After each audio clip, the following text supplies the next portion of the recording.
rain-soaked evening when there is pleasant breeze outside and the room is filled up with the essence of petrichor. This is a day to contemplate about our future.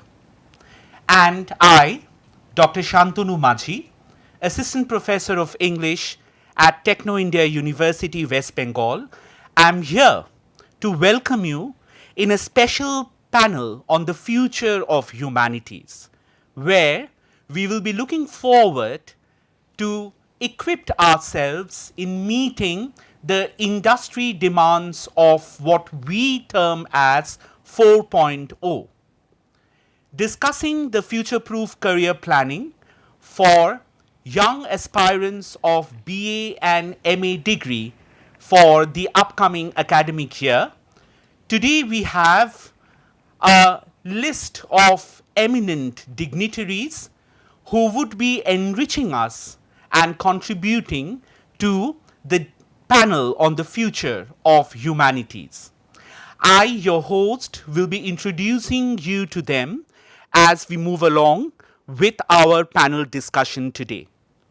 At the onset of this discussion, let us then begin our exchange by shooting a question to Dr. Rangana Banerjee, Head, Department of English Language and Literature at University of Calcutta. Dr. Banerjee, I would like you to shed light on the fact that when a young student is pursuing a postgraduate degree, an MA in English in our times, what do you think is the impact of pursuing a degree here and now? Dr. Banerjee. Thank you, Shantanu.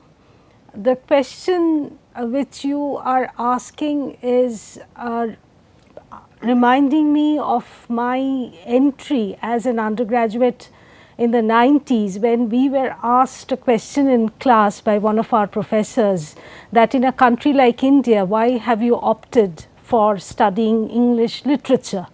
So this question, I have been thinking about it for a very long period of time, and a very simple conclusion which has emerged so far is that a student of humanities, and especially of a course in English literature or British and with the other Englishes of the world, the idea is to create a student who can think deep and clearly and can express with clarity issues and pertinent themes which will create a more inclusive world. If I can point towards this word inclusive, I think the rationale for considering even in the 21st century a degree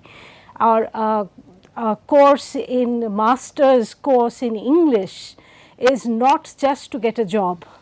It is to create a sort of a worldview, if I may use a very, very old word, which is a contested word, but which opens up the doors for deep and thought through queries regarding, first of all, the existential questions of our generation, and also about the entire corpus of human thought, of human ideas, which can be traced back.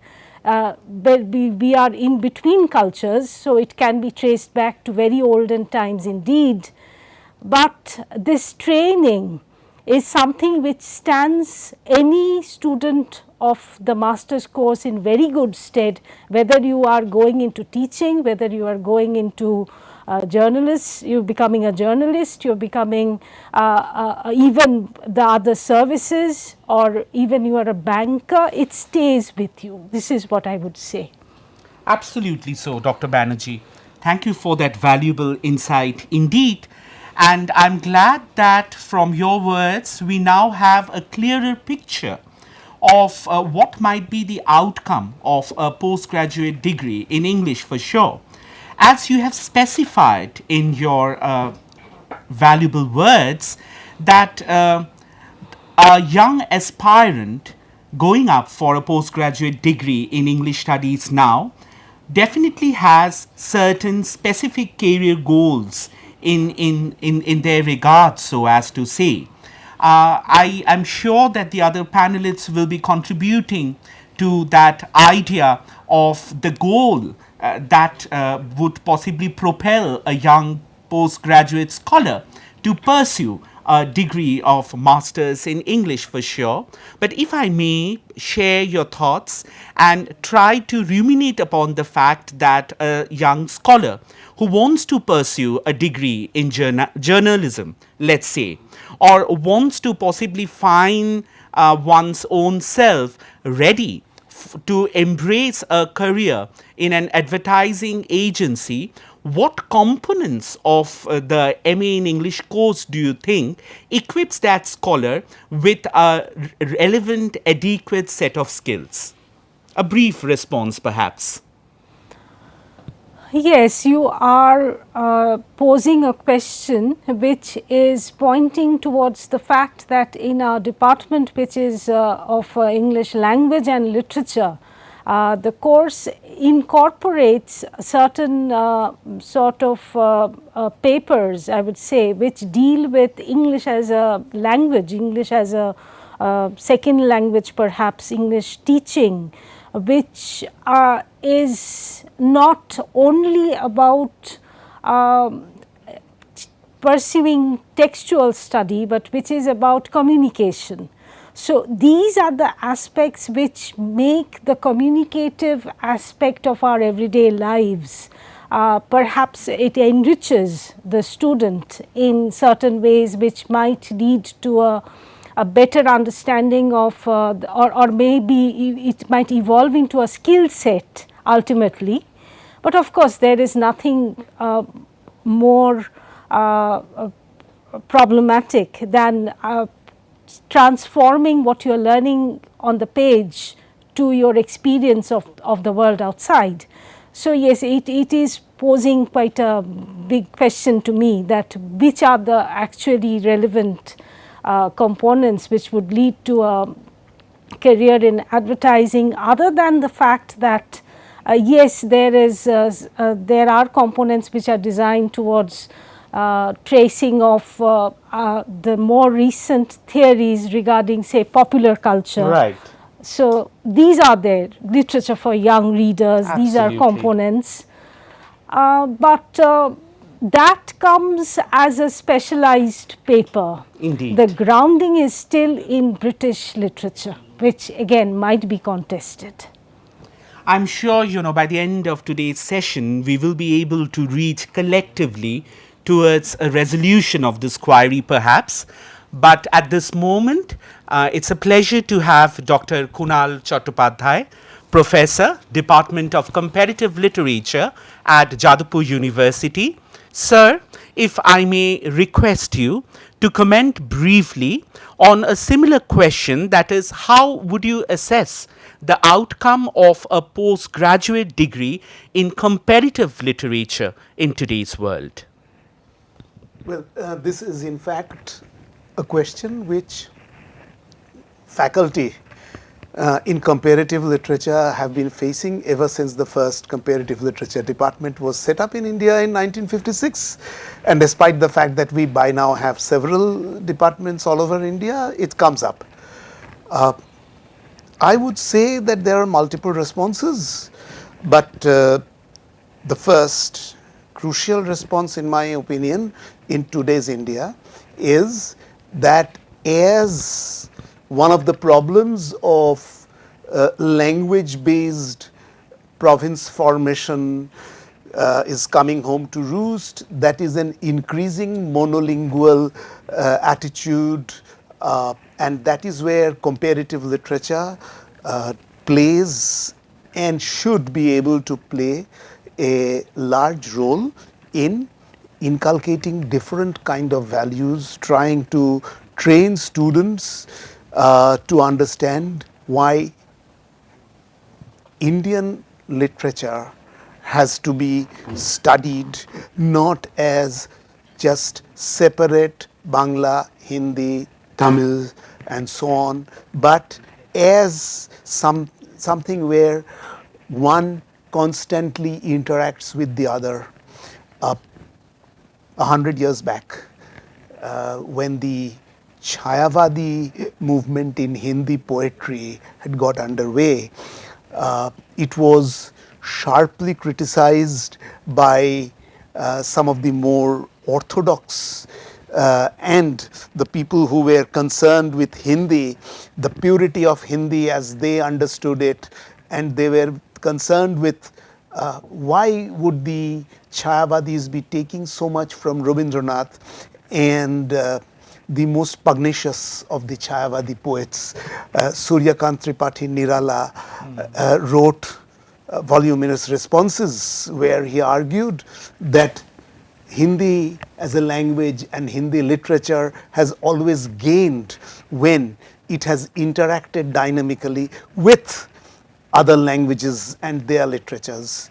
This is something that we try to focus on through the courses we teach, through the kind of texts that we select, through the kind of training that we try to impart. The other thing I would say, which is connected to this, obviously, is that you do not expect anybody to know even all Indian languages, let alone all the languages of the world. And therefore, one of the things in which you provide training which is useful, not just for academic purposes, but in a wide range of areas, is in translation. Right. Translation units are very important components of comparative literature centers, departments, and that's how you get to know other languages and their literatures, but that's how also you get a training which will stand you in good stead afterwards, because considering the number of universities that we have, not everybody who is going to do a master's is going to be a teacher.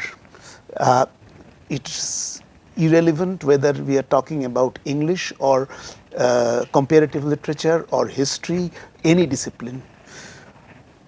So this is one area which, for reasons into which one need not go, because I think we are all aware of that, one of the major problems that students have been facing and one of the major problems that teachers have been facing is the problem that students have, and I am not talking only of students in the humanities, I am talking about students in science, technology, of reading textbooks in English. Fat books in English have become a no-no for a large number of students, and this is where skill in translation is going to be an extremely valuable add-on soft skill for people who are doing comparative literature, because that's something that is ingrained in how they are taught.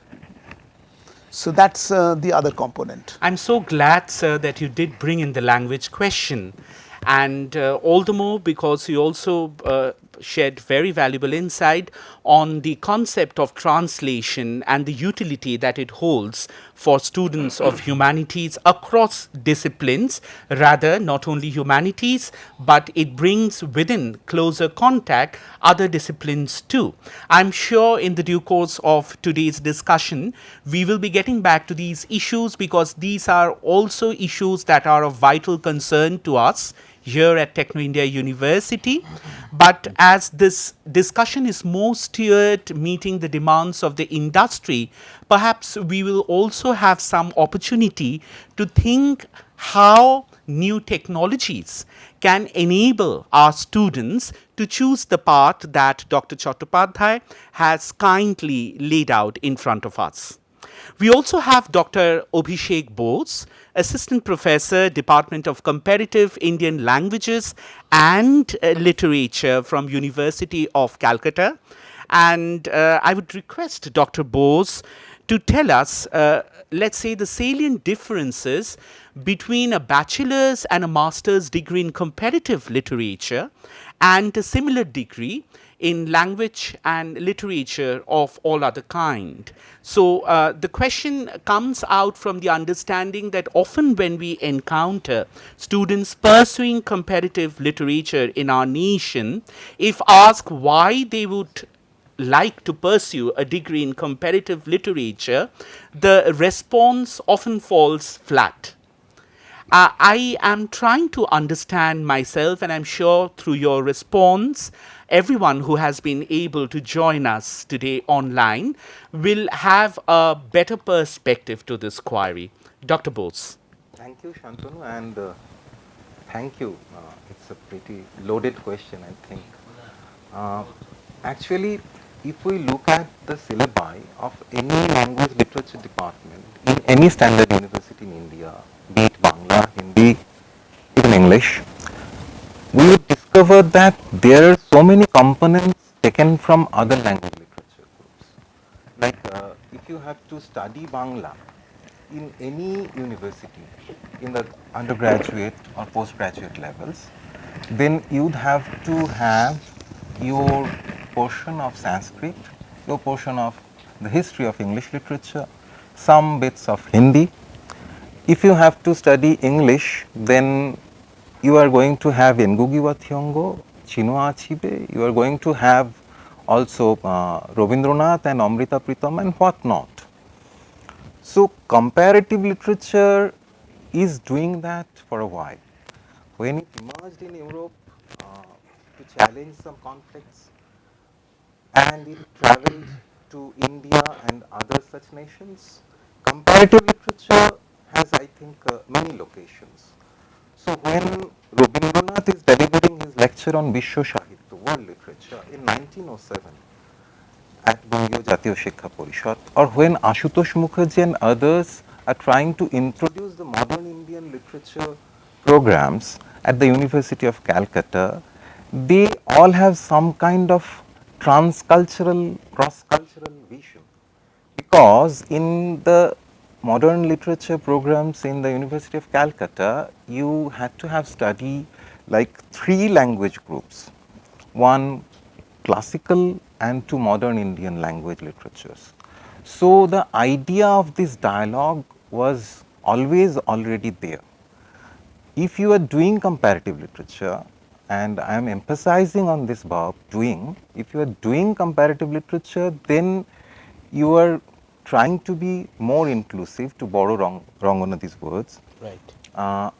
Because the scheduled language literatures like 18 or so, and the language groups that are recognized by the Sahitya Academy, 22, but there are so many other languages like the quote unquote tribal languages.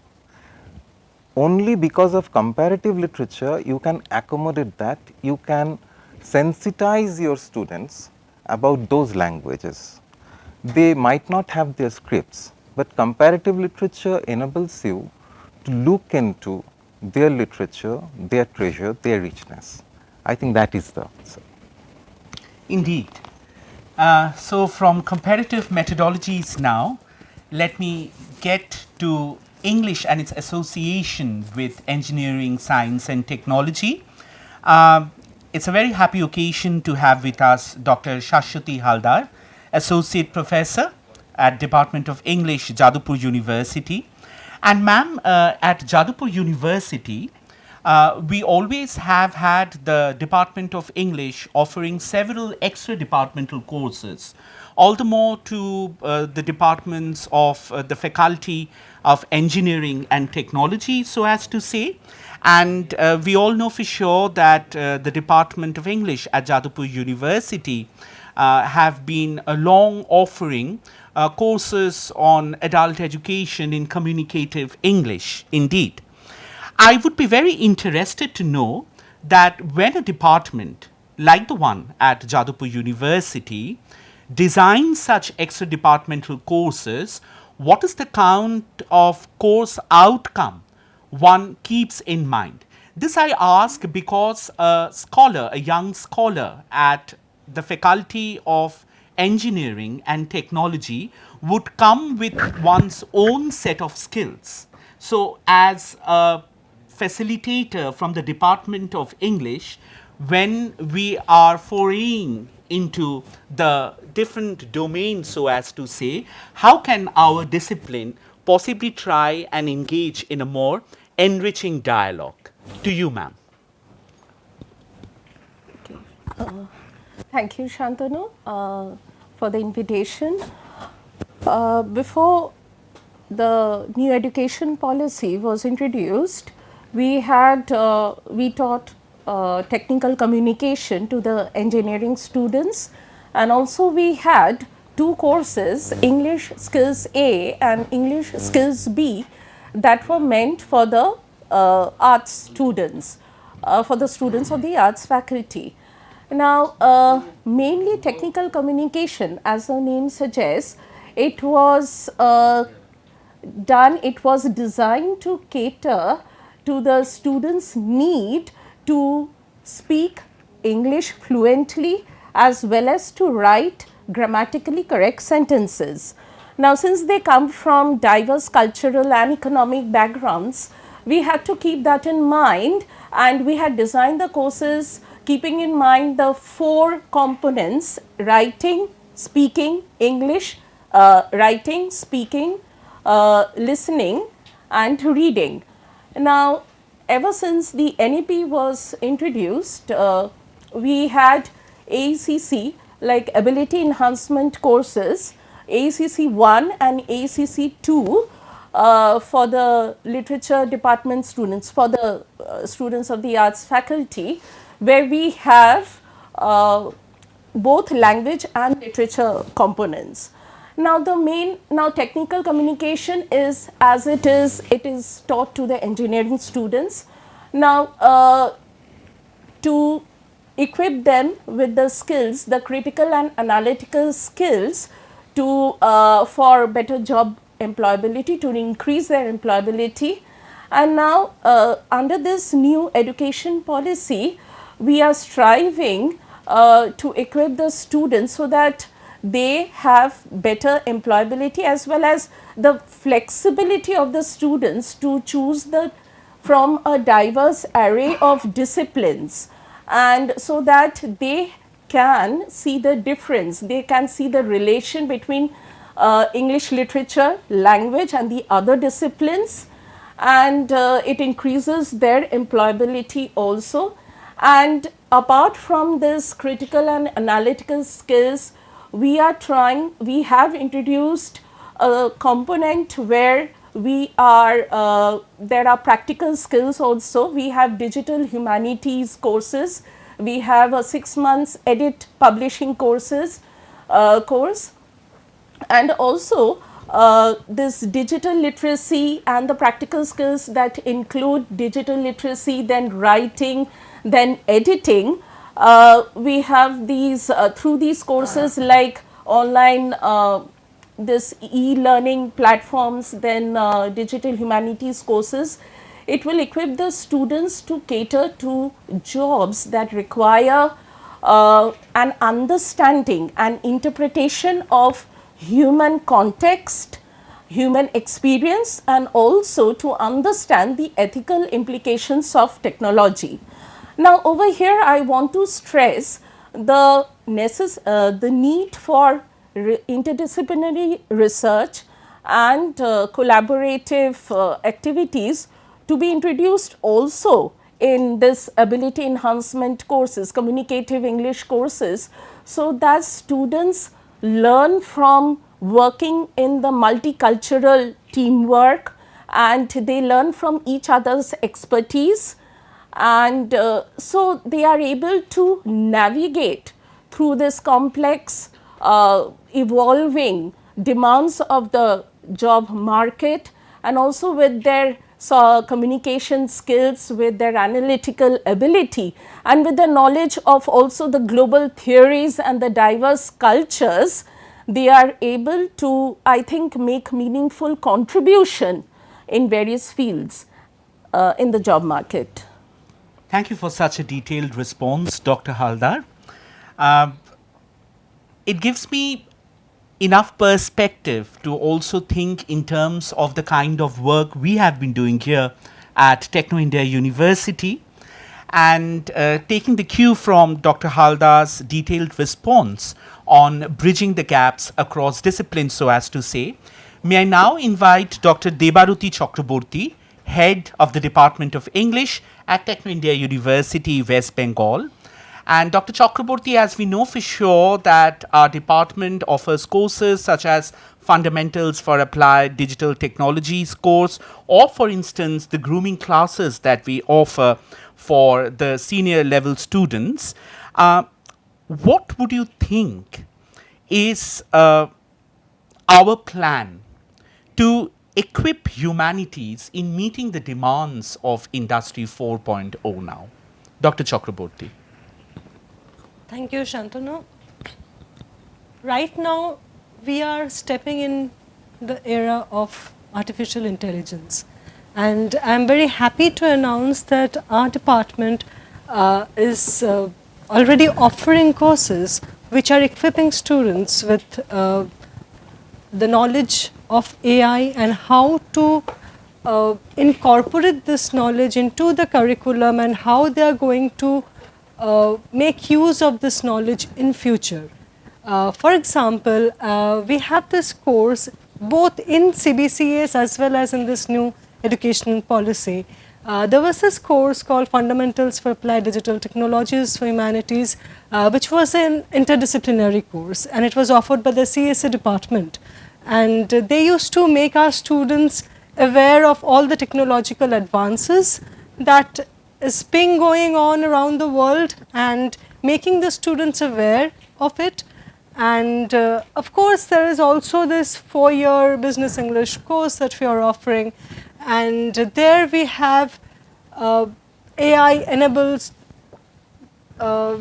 things, and which is making students empowered to look into various matters and pursue their future career prospects and future career paths in various kinds of avenues. For example, corporates, MNCs, ad agencies, media houses. Then we have this film industry, of course, because script writing is nowadays very important avenue. And of course, research and academics, both in schools and colleges.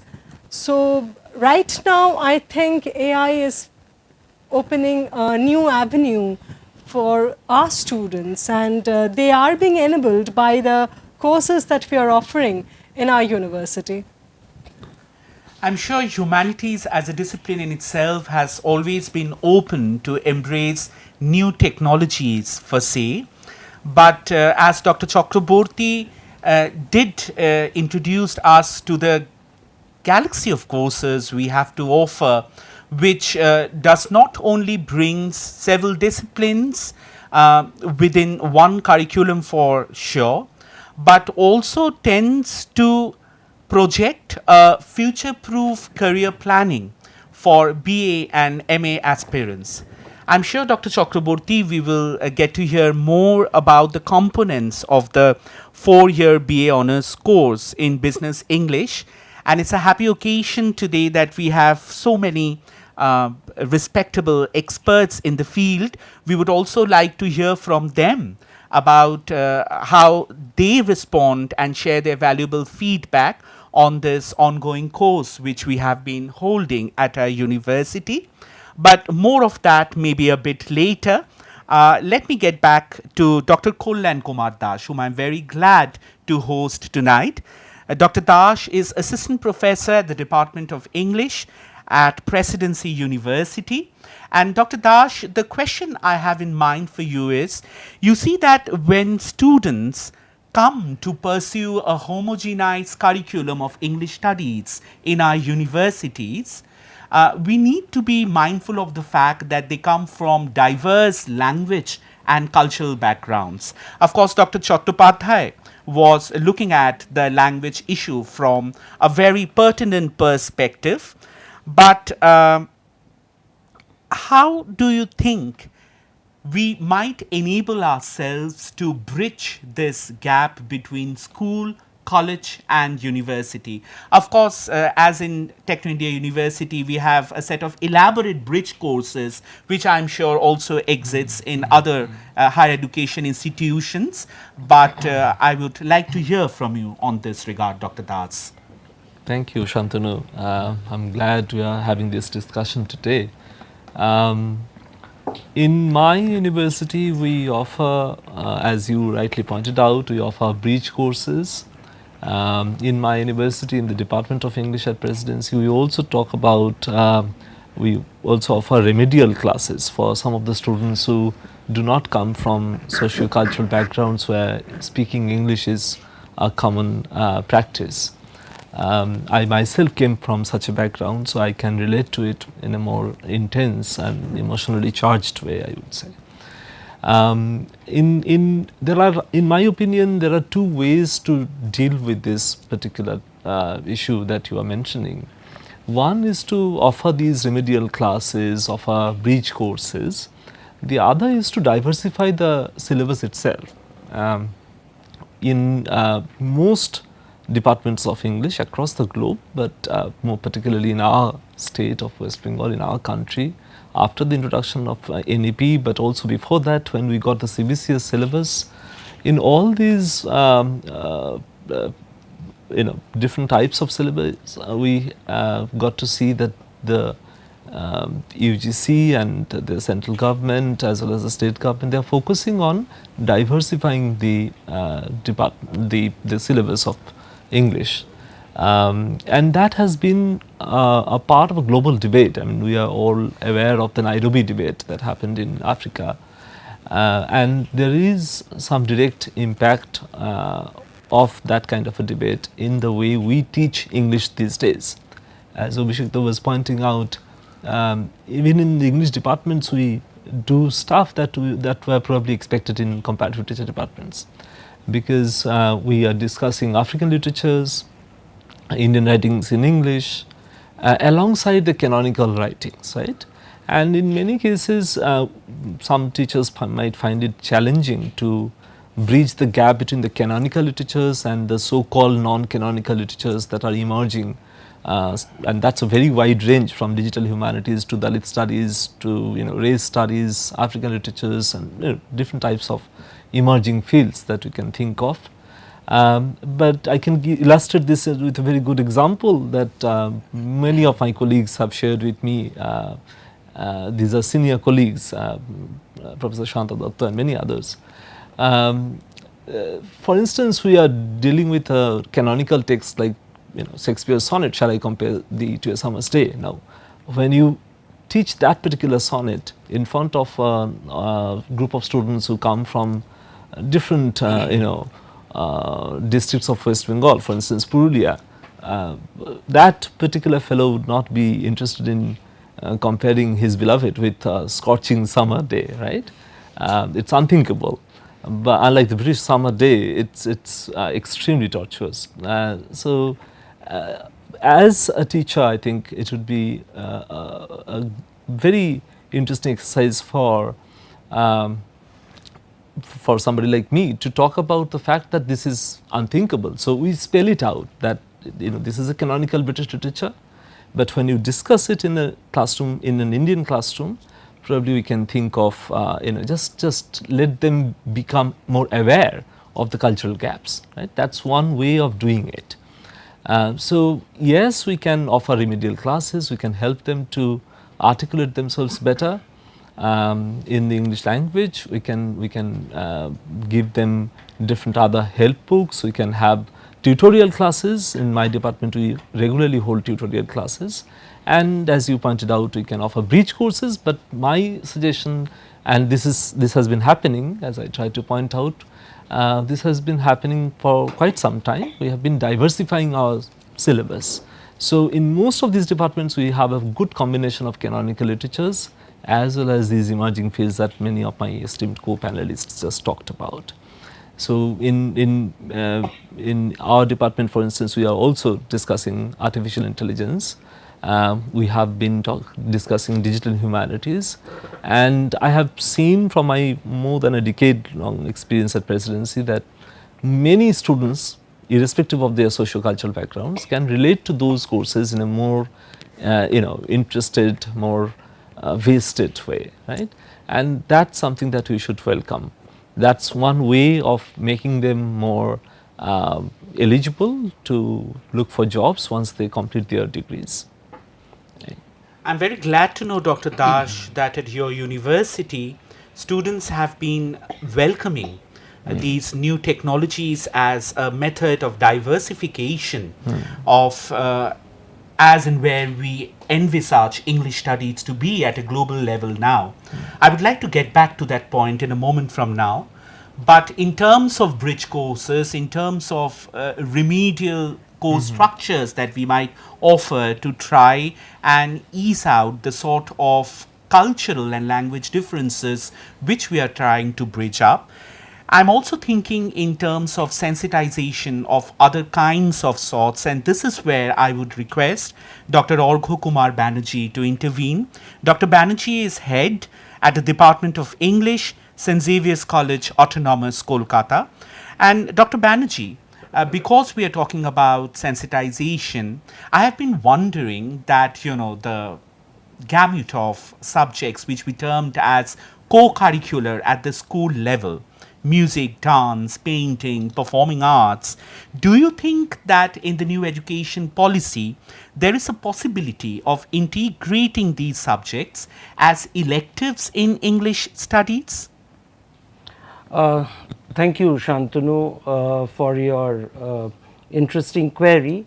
And I can speak on this because we have just inaugurated our first years and I'm pretty fresh, because only yesterday I had to give the welcome lecture to my first year students who have just been inducted.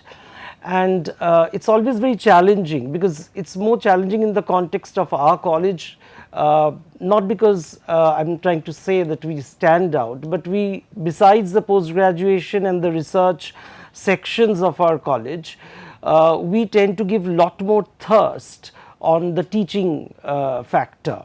And first year is not at all a homogeneous group.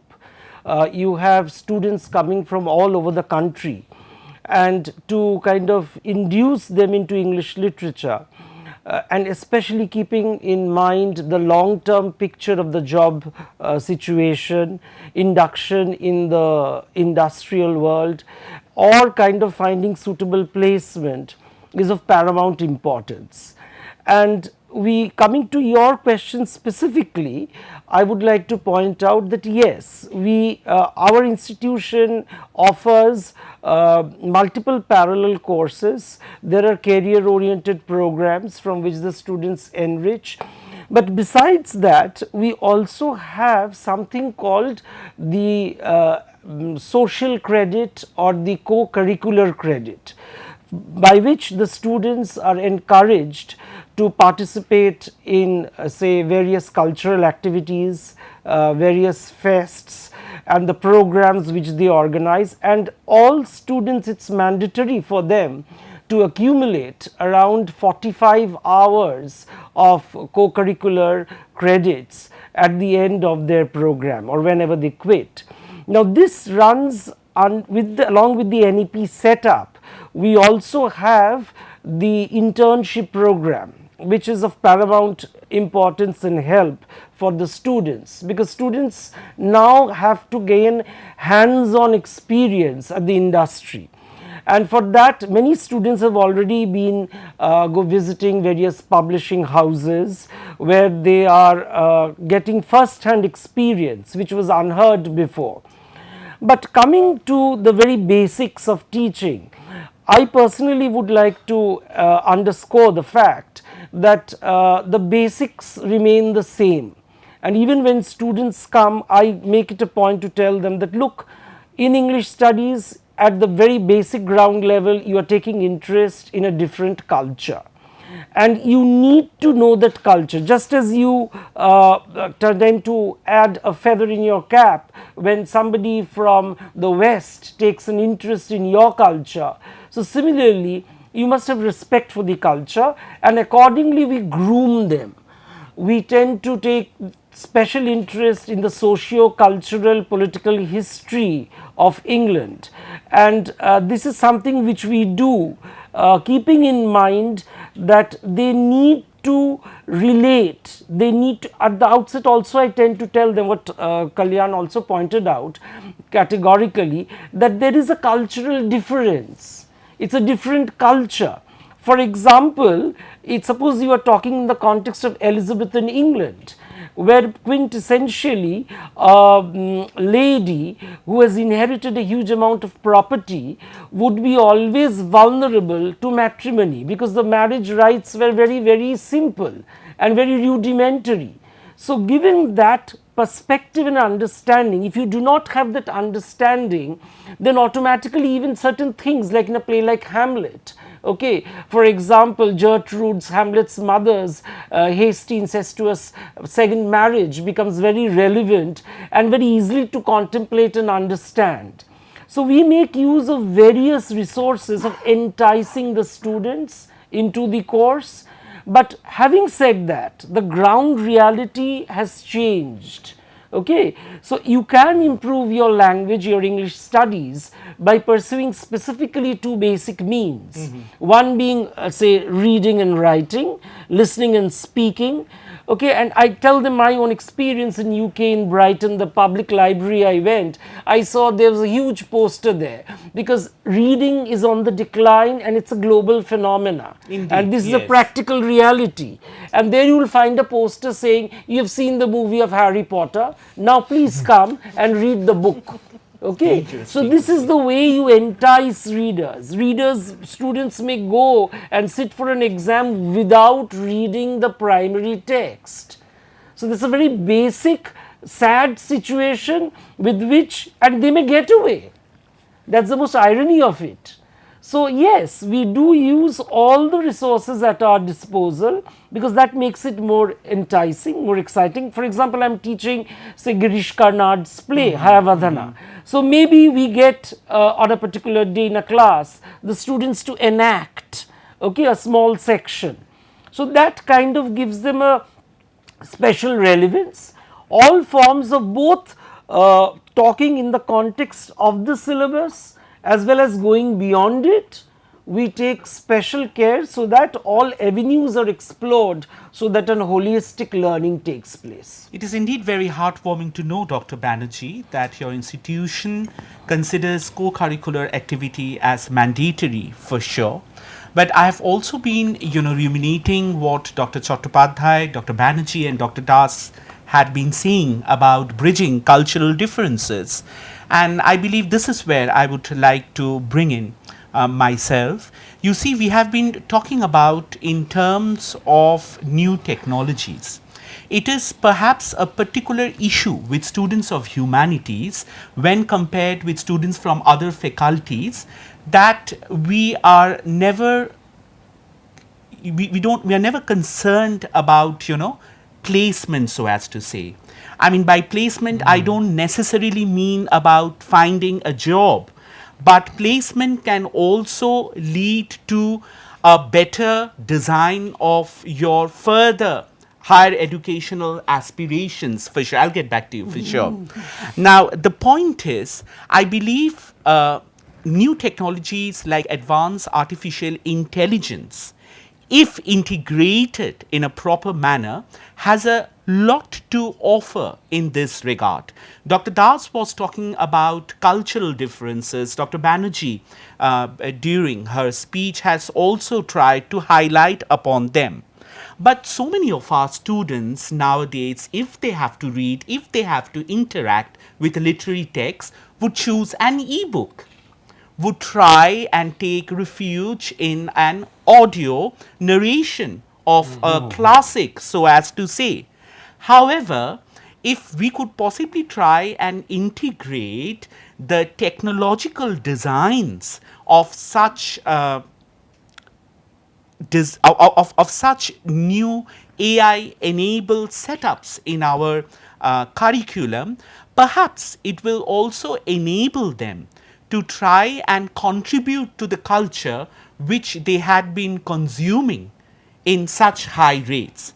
You see, I'm thinking of open source advanced artificial intelligence tools like an AI image generator portal. Dr. Das was talking about, a particular difficulty that a student from the margins might encounter when one has to try and engage deeply with literature from the West. However, it is so easy to possibly try and use natural language processing by feeding in just the right kind of keywords and coming up with visual stimuli which would enable a better understanding of the cultural context which we find so difficult to try and make them understand in the classroom situation for sure. Automation, analytics, and artificial intelligence, therefore, are terms which a faculty like humanities cannot possibly keep away from themselves. All of the universities and autonomous institutions we have now have one or the other course on digital empowerment and advanced artificial intelligence technology for sure. The 4-year BA honors in business English that our university have been running so successfully now has elements like equipping the students in addition to standard modules of English language and literature studies, such as AV narrative for media or storyboarding for films, digital reportage, multimedia content creation. You see, so many of our students now, they choose to be content writers, even at a stage while they are pursuing their studies. If in a course component like in BA Honours in Business English, we tend to teach them that what is search engine optimization, perhaps they will find a better foothold to try and market their content and come up with a better prospective career for sure. On this regard, I would like to get back to Dr. Banerjee for a moment now.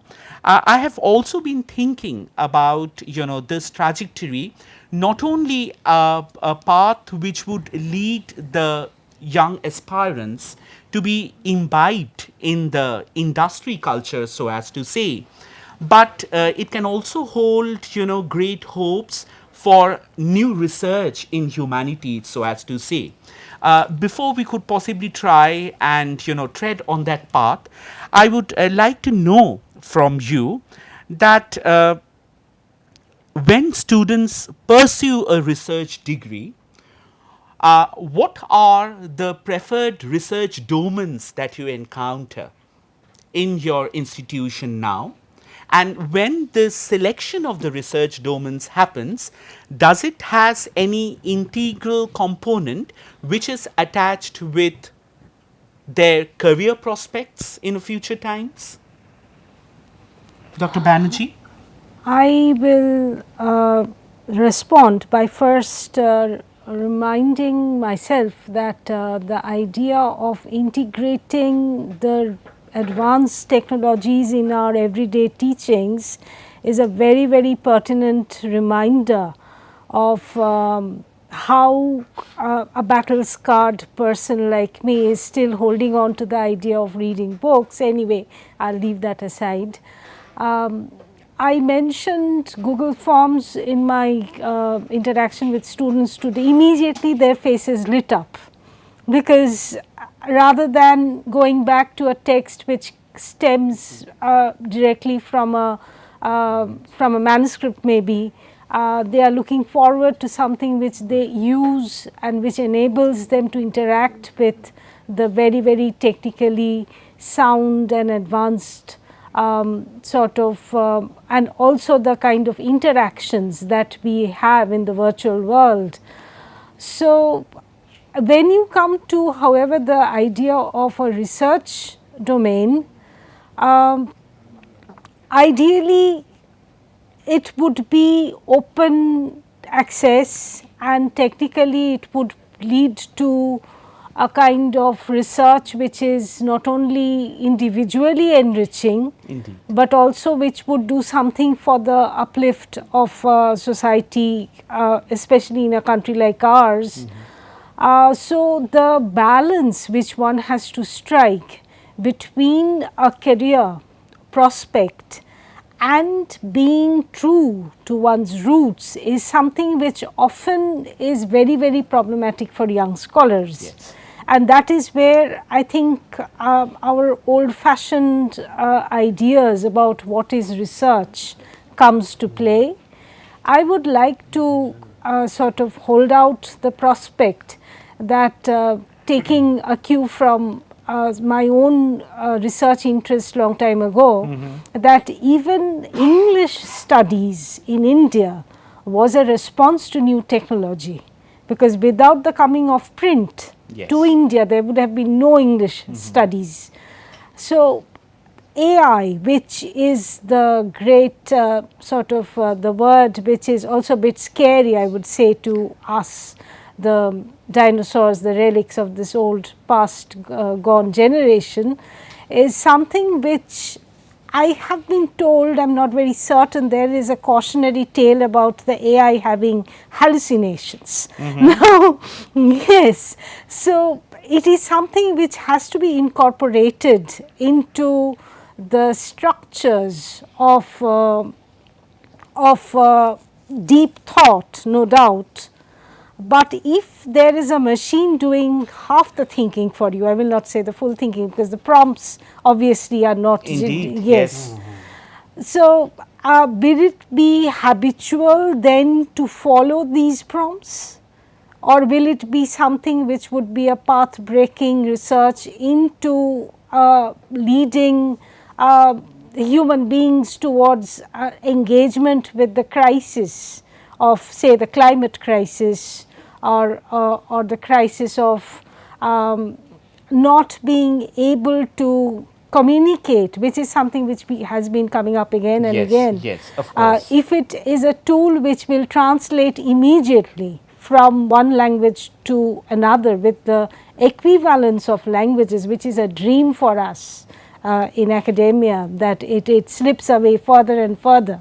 The dominance of one language over another is still very, very much apparent. There was this very pertinent Yes, intervention yes, from Dr. yes, Chattopadhyay when right. he was talking about translation. Let me remind you that there is also a scope for a human interface in machine translation. Right. The idea is to enable our students with these technologies, perhaps, so that they could have a better handling of the jobs that this new world have to Yes. offer to them, for sure.